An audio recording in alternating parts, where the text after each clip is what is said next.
नमस्कार, मैं अजय आवारा, आवारा की बातें चैनल पर एक बार फिर से आपका स्वागत करता हूं और हाजिर हूं एक नए एपिसोड लेकर नए विषय के साथ। इससे पहले कि मैं नए विषय पर जाऊं, आपसे अनुरोध है कि कृपया आप मेरे चैनल को सब्सक्राइब कर लें। सब्सक्राइब करेंगे तो हम जुड़े रहेंगे और आपके विचार मुझे मिलते रहेंगे। आज का विषय ये नहीं कह सकते कि बहुत गंभीर विषय है, लेकिन आने वाले समय में ये गंभीरता ज़रूर आ जाएगी। आज हम बात करेंगे लिव इन रिलेशनशिप पर, इसकी वैधता पर। हम इसकी कानूनी वैधता पर बात नहीं करेंगे, हम सामाजिक दृष्टिकोण पर बात करेंगे कि हमारे समाज में लिव इन रिलेशनशिप क्यों बढ़ता जा रहा है।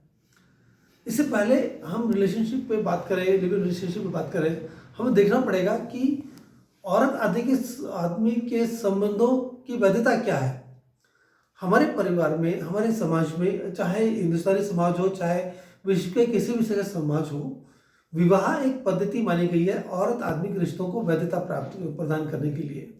ये सिर्फ औरत आदमी के रिश्तों को वैधता ही प्रदान नहीं करती, बल्कि उन्हें एक कर्तव्य से भी जोड़ती है। क्योंकि जब वो साथ रहते हैं तो हर दुख सुख में, परेशानी में एक दूसरे का साथ देते हैं, एक अपने जीवन के कष्टों के साथ भुगतते हैं, अपने जीवन के अच्छे क्षणों के साथ एंजॉय करते हैं। मतलब कि ये समझ लीजिए एक साथी मिल जाता है और वो साथी एक दूसरे के साथ निभाते हैं। ये सिर्फ हिंदुस्तान में नहीं, दुनिया के हर देश में, हर प्रदेश में, हर जगह यही रीत है कि औरत आदमी का संबंध भी वैध हो जाए और साथी भी मिल जाए और जीवन के सुख दुख बांटने के लिए, साथ चलने के लिए एक साथी भी मिल जाए। तो एक तरह से समझ लीजिए कि आपके जीवन की दिशा और रिश्तों की दिशा, दोनों को एक दिशा मिलती है और उससे ही परिवार बनता है कि फिर नेचुरली बच्चे होते हैं, फिर पीढ़ी आगे बढ़ती है, मतलब या प्रजनन क्रिया भी आगे बढ़ती है, इंसानियत भी आगे बढ़ती है, समाज भी आगे बढ़ता है। लेकिन आज ये पद्धति टूटती जा रही है। आज लिव इन रिलेशनशिप का कॉन्सेप्ट बहुत बढ़ चुका है। जाहिर है ये पहले पाश्चात्य देशों से शुरू हुआ और भारत में भी आ गया है। अब चाहे कहीं से भी शुरू हुआ है, कहीं भी आया, सवाल ये नहीं है कि कहाँ शुरू हुआ है, सवाल ये नहीं कि अब कहाँ बढ़ रहा है, सवाल ये है कि ये क्यों हो रहा है, परिवार की पद्धति क्यों टूट रही है। जो पद्धति हजारों साल से चलती आ रही है और जो टाइम टेस्टेड थी, लिव इन रिलेशनशिप की पद्धति जो है टाइम टेस्टेड नहीं है। पता नहीं मुझे आगे कितना बढ़ेगी, आगे एक रिवाज बन जाएगा या एक छोटे समय के लिए, थोड़े समय के लिए ही ये पद्धति चलेगी, इसके बारे में मैं कुछ नहीं कह सकता।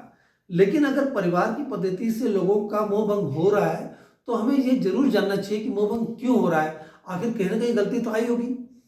जब भी समाज में कोई कुरीति आती है, कोई कारण, कोई एक विसंगति आती है तो उसका कारण होता है। अगर हम उस कारण का निवारण कर लेते हैं तो वो कुरीति दूर हो जाती है। अगर हम उस कारण का निवारण नहीं करते हैं तो वो कुरीति कई सालों तक चलती है। बाद में जब सामाजिक चेतना आती है तो उस कुरीति का निवारण किया जाता है। तो आज कोशिश करते हैं हम जानने की आखिर परिवार जैसी संस्था से मोह भंग क्यों हो रहा है। देखिए, परिवार बनता किस लिए है, पहले तो ये जानना पड़ेगा। परिवार बनता कैसे बनता है, ये हमें नहीं बात करनी है। एक स्त्री पुरुष की शादी होती है, उसके बच्चे होते हैं, परिवार बन जाता है। और अब इसके पीछे कारण क्या है, जो सिर्फ परिवार कह देने से परिवार नहीं होता है। ये माँ है, ये बाप है, ये पति है, ये पत्नी है, कह देने से परिवार नहीं होता है। परिवार में बांधने वाला मूल मंत्र है कर्तव्य। एक पति के अपने पति के प्रति कर्तव्य होते हैं, पत्नी के पति के प्रति कर्तव्य होते हैं, और दोनों के अपने बच्चों के प्रति कर्तव्य होते हैं, और परिणाम स्वरूप बच्चों के अपने माता पिता के प्रति कर्तव्य होते हैं। जब ये कर्तव्य होते हैं तब हम एक पद्धति से बंधे होते हैं, क्योंकि हमें अपने कर्तव्य निभाने होते हैं। लेकिन कर्तव्य अगर बोझ बन जाए तो क्या करेंगे। आप कहेंगे कर्तव्य बोझ कैसे बन सकता है। आखिर कोई भी माँ बाप अपने बच्चों को पालने के लिए बोझ नहीं मानता है। उनका एक आप कहते हैं भाव, उनका मन का भाव ही होता है। एक प्राकृतिक एक देन एक माँ बाप के अंदर होती है कि वो अपने बच्चों को प्रेम ही करते हैं। तो पति पत्नी का क्या, वो भी स्वाभाविक रूप से प्रेम करते हैं। तो जब पति पत्नी स्वाभाविक रूप से प्रेम करते हैं और माता पिता बच्चों को स्वाभाविक रूप से प्रेम करते हैं और बच्चे स्वाभाविक रूप से अपने माता पिता का अभिमान आदर करते हैं, तो ये रिश्ता टूट क्यों हो रहा है। आखिर परिवार की संस्था टूट क्यों रही है, विवाह की संस्था टूट क्यों रही है। इस पर हमें गौर करना चाहिए कि देखिए, पहले क्या था कि शादी हुई एक स्त्री और पुरुष की, तो दोनों कर्तव्य से निभाते थे। वो मानते थे मेरा कर्तव्य है, पत्नी बोलती थी मेरे पति के प्रति मेरा ये कर्तव्य है, और वो अपना कर्तव्य निभाती थी। चाहे बुरा समय, अच्छा समय, कैसे भी वो साथ निभाते थे। पति भी ऐसे ही करता था। उनके कर्तव्य किसी भी तरह से बटे हो, मैं आज ये इस पर बात नहीं करूंगा कि उन कर्तव्य क्या थे या किस तरह से बटे थे, क्या सही था क्या गलत था, उस बारे में बात नहीं कर, लेकिन कर्तव्य से बंधे होते थे। और जाहिर उनके बच्चे होते थे तो उन बच्चों को भी कर्तव्य होते थे। तो परिवार में एक रिश्ते में कर्तव्य प्रमुख था। लेकिन बाद में क्या हुआ, जब समाज में विसंगति आई, चाहे पुरुष प्रधान के होने के कारण या किसी भी कारण से जब विसंगति आई, तब अधिकार भावना आने लगी। और अधिकार जब आने लगी, तब रिश्तों में घुटन आने लगी, तब रिश्तों में ये लगने लगा कि मैं इस रिश्ते में क्यों हूँ। क्योंकि जब हम कर्तव्य से बात, जैसे एग्जाम्पल लगा लीजिए, दो रिश्ते हैं, अगर आप मेरे मित्र हैं, मित्र का भी कर्तव्य होता है, या आप मेरे कुछ भी लगते हैं, मैंने अपना कर्तव्य आपके लिए निभाया तो मैंने अपना काम कर दिया और भूल गया, आपने अपना कर्तव्य निभाया तो दोनों ने अपना अपना काम कर दिया और कोई भी बोझ हमारे पर नहीं आया। लेकिन अगर मैं रिश्ते के रूप में मैं आपसे अधिकार मांगने लगूं, तो हो सकता है वो अधिकार देने की स्थिति में आप हो या ना हो। क्योंकि कर्तव्य ऐसा होता है कि ऐसा नहीं होता कि आप स्थिति में करने की ना हो और आप कर्तव्य निभाएं। आप वो कर्तव्य तभी निभाएंगे जब आप उस कर्तव्य को निभाने की स्थिति में होंगे। जैसे, और कर्तव्य ऐसी चीज है जो अपने आप निभ जाता है। उदाहरण के तौर पर लीजिए, अगर बच्चे को आपको शिक्षा देना है, आपके पास पैसे ज़्यादा होंगे तो आप किसी ज़्यादा अच्छे स्कूल में भेज देंगे, पैसे कम होंगे तो किसी सरकारी स्कूल में भेज देंगे, लेकिन आप अपना कर्तव्य निभाएंगे। मुझे अपनी पत्नी से प्रेम करना है, उसको प्रोटेक्ट करना है, तो इसके लिए पैसे नहीं लगते हैं, इसके लिए वो क्षमता इंसान के अंदर स्वाभाविक होती है। लेकिन जब अधिकार की बात करते हैं तो जरूरी नहीं कि अधिकार देना दूसरे इंसान के वश में हो या ना हो। अगर मैं आपसे अधिकार मांगने लग जाऊं और वो अधिकार देना आपके वश में नहीं हो, तब आप क्या करेंगे? तब आपको वो बोझ फील होने लगेगा। होने क्या लगा है, पहले जो परिवार कर्तव्य से बंधा था, अब वो अधिकार भाव में आ गया है। अब जैसे मैंने कहा कि समाज में विसंगति आ गई, पुरुष प्रधान समाज बन गया तो पुरुष का अधिकार आ गया। और अब जब पुरुष और स्त्री के बीच में अधिकार का प्रॉब्लम समस्या आई, तो कानून बनाए गए स्त्री को अधिकार देने के लिए, उनको स्वाभिमान प्रदान करने के लिए, उनको आत्मनिर्भर बनाने के लिए, तो कानूनी अधिकार दिए गए। तो एक तरफ पुरुष का अधिकार सामाजिक अधिकार था और एक तरफ स्त्री को कानूनी अधिकार दे दिए गए, या परिवार के हिस्से को कानूनी अधिकार दे दिए गए। तो हुआ क्या, स्त्रियां कानूनी अधिकार से अभिभूत हो गई और पुरुष सामाजिक अधिकार से। अब जब कर्तव्य हट गया और अधिकार आ गया, तो दोनों में आने लगी अधिकार भावना। और जरूरी नहीं है जब अधिकार भावना की बात आए तो अधिकार दूसरा व्यक्ति दे ही सके। उदाहरण के तौर पर जब तलाक होता है, डाइवोर्स होता है, तो एलिमनी, गुजारा भत्ता जिसे कहते हैं, कोर्ट में जाता है केस और गुजारा भत्ता मांगते हैं। तो जब पत्नी गुजारा भत्ता मांगती है तो ये नहीं देखते कि मेरे पति के पास कितनी शक्ति है, कुछ भी मांग लेते हैं। और जो उसका अधिकार, कई बार उनकी स्थिति, उनकी, या आप ये कह सकते हैं उनकी स्थिति में नहीं होता है कि वो इतना कर सके। तो पत्नी में अधिकार भावना कानूनी रूप से आ गई, पति में अधिकार भावना सामाजिक रूप से है। और बच्चों के पास क्या हो गया, अब चूंकि पति पत्नी में अधिकार भावना से, प्रेम से ज्यादा अधिकार भावना आ गई, तो बच्चों को भी वो इसलिए पालते हैं कि उनका कर्तव्य रह गया, उनको प्रेम गायब हो गया। आप ये देखिए, कई बार देखेंगे हम बच्चों को जो पढ़ाते हैं तो स्कूल भेजते हैं, ट्यूशन भेजते हैं, लेकिन खुद कितना टाइम साथ बिताते हैं, खुद कितना उनसे इन्वॉल्व होते हैं, आजकल ये भी एक प्रक्रिया मात्र बन गई है। तो जब प्रेम नहीं रहा, अधिकार भावना आ गई, कर्तव्य भाव नहीं रहा, तो परिवार एक बोझ जैसा बनने लगा। बच्चों का रिश्ता भी बोझ होने लगने लगा, माँ बाप का रिश्ता भी बोझ लगने लगा, पति पत्नी का रिश्ता भी बोझ लगने लगा। क्योंकि अब वो अधिकार भावना आ गई, मुझे घर में ये करना है, तुम्हें घर में ये करना है, तुम्हारा ये अधिकार कर्तव्य, तुम्हें ये करके देना पड़ेगा, तुम्हें ये करके देना पड़ेगा। जब इस तरह की भावना आने लगती है तो वो रिश्ते बोझ बन जाते हैं। और होता क्या है, अगर आप किसी चीज, कोई काम आपके लिए बोझ बनने लगे तो क्या होगा, आप उससे छुटकारा पाने की कोशिश करेंगे। जैसे अगर मैं कोई जॉब कर रहा हूँ और मुझ पर उसमें बहुत ज्यादा बोझ मेरे को होगा, तो मैं क्या करूंगा, वो जॉब छोड़कर दूसरा जॉब पकड़ूंगा। या कोई काम मैं कर रहा हूँ और वो मैं नहीं कर पा रहा हूँ, मेरे लिए बोझ हो गया, तो मैं उस काम को छोड़ दूंगा मैं। तो जब परिवार में अधिकारों के बोझ से अगर रिश्ते दबने लग जाए तो क्या होगा, आप उससे बचने की कोशिश करेंगे। लिव इन रिलेशनशिप उसी का आउटकम है। क्योंकि लिविंग रिलेशनशिप में वो बोझ नहीं है, क्योंकि ना तो आज आप रिश्ते में हैं, आपके बीच में अच्छी अंडरस्टैंडिंग चल रहे हैं, एक स्त्री भी कमा रही है, पुरुष भी कमा रहा है, दोनों की शारीरिक आवश्यकता है या दोनों की कुछ भी आवश्यकता है और दोनों साथ आ गए आवश्यकताओं से। ना तो स्त्री ही अधिकार से किसी भी बोझ से बंधी हुई है, ना ही कहते हैं पुरुष पर कोई बोझ है। अगर उनका अंडरस्टैंडिंग खत्म होगी, ना एलिमनी का चक्कर है, ना कुछ और चक्कर है, ना सामाजिक त्याग का चक्कर है, ना कोई बात है, और वो अलग हो गए।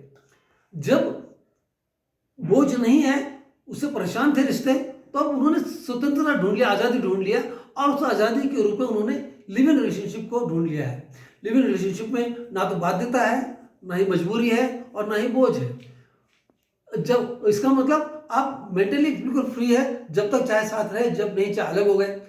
अब ये बात अलग है कि आज आप साथ रह रहे हैं, कल अलग हो गए, आपने एक बार लिविंग रिलेशनशिप में गए, दोबारा गए, 3 बार गए, 4 बार गए, लेकिन लिविंग रिलेशनशिप में कभी ना कभी आपको सेपरेट होना ही होना है। तो ये बात अलग है कि आप ये भूल जाते हैं कि जब आप बूढ़े होंगे, जब आपकी उम्र ज़्यादा हो जाएगी, तब आपका साथी कौन होगा। ये सवाल शायद आज के युवा समझ नहीं पाते हैं, ये अलग बात है। ये बात अलग है, जैसे ये कुरीति आगे बढ़ेगी, जब इसके कुपरिणाम सामने आएंगे, तब शायद लोग सुधरेंगे। लेकिन आज के परिवेश में तो लोग इस बात को नहीं सोच रहे हैं और लिविंग रिलेशनशिप को एक स्वच्छंद जीवन के रूप में ले रहे हैं।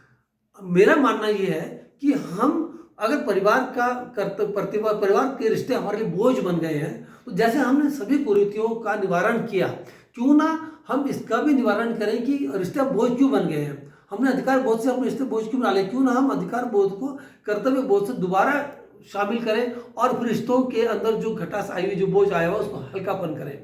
हमने कर्तव्य जो बोझ आ गया था रिश्तों में, उसको हल्का करने के बजाय क्या करा, उसका रास्ता ढूंढ लिया उनसे मुक्ति पाने का। हमने वो अधिकार को, कर्तव्य को साइड में रख दिया और उन्मुक्त जीवन को जीने का तरीका ढूंढ लिया।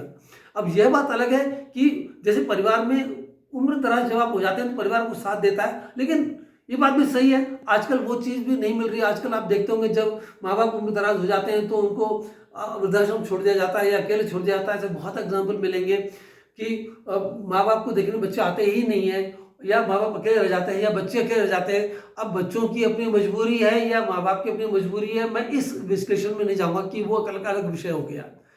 जिस भी कारण से हो, मतलब कि रिश्तों के बोझ से ना तो बच्चे ही खुश हैं, ना ही माँ बाप खुश हैं, ना ही पति पत्नी खुश हैं। तो जब कोई खुश नहीं है तो बोझ बन गया और उन्मुक्त जीवन जीने का आपने रास्ता ढूंढ लिया।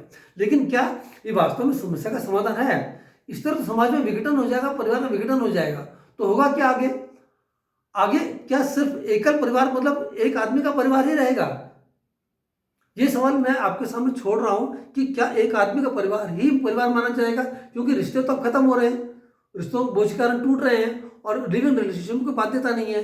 कानून ने आजकल कुछ कोर्टों ने ये ऐसा कुछ सिस्टम बनाया है कि लिविंग रिलेशनशिप में रहे स्त्री पुरुष के भी अधिकार पति पत्नी जैसे होंगे।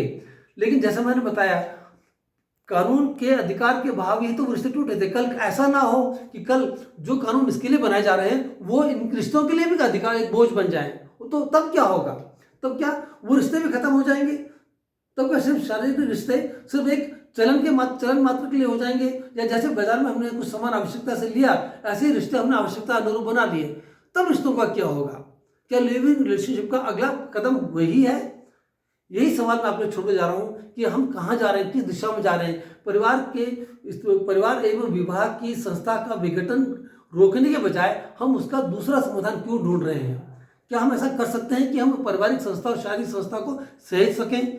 क्या हम ऐसा नहीं कर सकते कि जिन समस्याओं के कारण ये नई पद्धति चल रही है, हम उन समस्याओं का निवारण करें? क्या हमारा दिमाग इतना खुला नहीं होना चाहिए कि हम समाज के दायरों को बोझ बांधने की बजाय कर्तव्य में बांध दें? अधिकार भावना ने हमें तोड़ दिया है, तो क्या हम अधिकार भावना को कर्तव्य बोध से नहीं रिप्लेस कर सकते? अगर हम ऐसा कर सके तो शायद हम इस पद्धति को बचा सकेंगे, शायद हम समाज में एकल जीवन जीने की पद्धति को बचा सकेंगे। ये सवाल मैं आप सामने छोड़ जा रहा हूँ कि एकल पद्धति में जीवन की जो परंपरा चल रही है, इसे कैसे रोका जा सकता है? परिवार की संस्था कैसे रोका जा सकता है? शायद विवाह की संस्था कैसे रोका जा सकता है? कैसे इसे जीने के अनुरूप बनाया जा सकता है? जो कुरीतियाँ आज हमारे पारिवारिक अधिकार और कर्तव्यों एवं जो हमारे मूल्यों में आ गई है, क्या उसका निवारण नहीं करना चाहिए? क्या समय नहीं आ गया है कि हम सोचें कि इनके ये जो विसंगति आ गई है, इसका निवारण कैसे किया जा सकता है? आइए विचार कीजिए, अपना विचार दीजिए, मंथन करते हैं, चिंतन करते हैं। हो सकता है ये विसंगतियाँ दूर हो जाएं एवं तो कहते हैं विवाह की एवं परिवार की संस्था बची रह जाए। नमस्कार।